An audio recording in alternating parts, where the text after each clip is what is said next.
People took to the streets of Big Rapids Saturday as part of the nationwide No Kings movement, protesting President Donald Trump and his administration.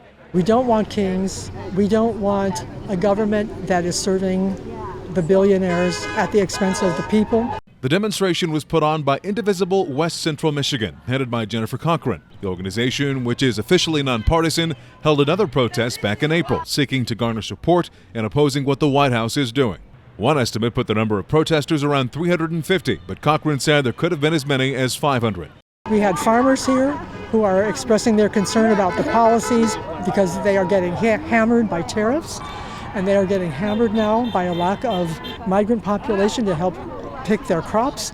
There are people from all over the area, not just Big Rapids. We have Hershey, Everett, Reed City, Newaygo, Osceola, and in fact we had guests here from East Lansing and from a woman who's up here from Okemos. At times, the line of demonstrators stretched across 2 city blocks. And there were people who expressed support for Trump as well by shouting from cars, and one man even walked alongside the protesters with a Trump-Vance campaign sign. It really shows us that our message is reaching out in all areas. This is not an isolated thing. This is a nationwide movement because people are deeply disturbed and angry about what's happening with our government. The policies are harming the citizens that our government was meant to serve, particularly the most vulnerable populations. And that's wrong. We stand against it, and we will speak out as loudly and in many ways as we can. Connor Bain was at the protest back in April and was pleased with the turnout on Saturday.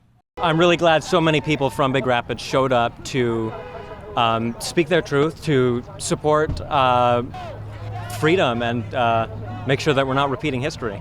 We've seen this in history, and we've seen that fascist regimes, can be resisted as long as people have coherent and consistent pieces of resistance all across the nation. Many protesters labeled what the Trump administration has been doing as fascism. Abigail May was one of them, particularly expressing concerns about Trump's immigration policies. People are being taken and disappeared without due process. Without due process, that is a concentration camp, and I'm here to protest that. Saturday's protest was May's first, but she said it won't be her last. Legal immigrants here in the country, they should be allowed to stay here. We should protect our veterans. We should have equal rights for all women, and children especially should be protected under the constitutional law. I will be in the streets until there are equal rights across the nation. Cochran believes the protests are working and noted that groups like Indivisible West Central Michigan are looking to send a message to elected officials. Democrat Tracy Rule, who recently announced her candidacy for the 100th Michigan State House District, attended the demonstration. She said she's running and protesting on behalf of veterans and other constituents.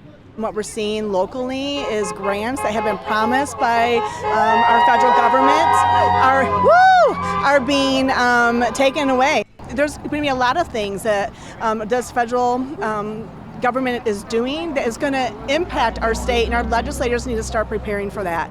WIC, SNAP, and all of those things that are really important to our citizens.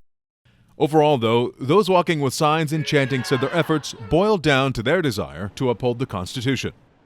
We formed the Constitution, we formed the Declaration of Independence. I've read both documents thoroughly, and both were formatted in a manner resisting the one-man rules all system.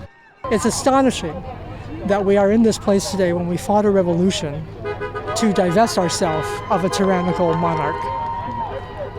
This is not how the United States runs. This is not what the Founding Fathers built into the Constitution. In fact, they wrote the Constitution expressly to prevent us and preclude us from being in a place like this where one person is trying to seize unitary power.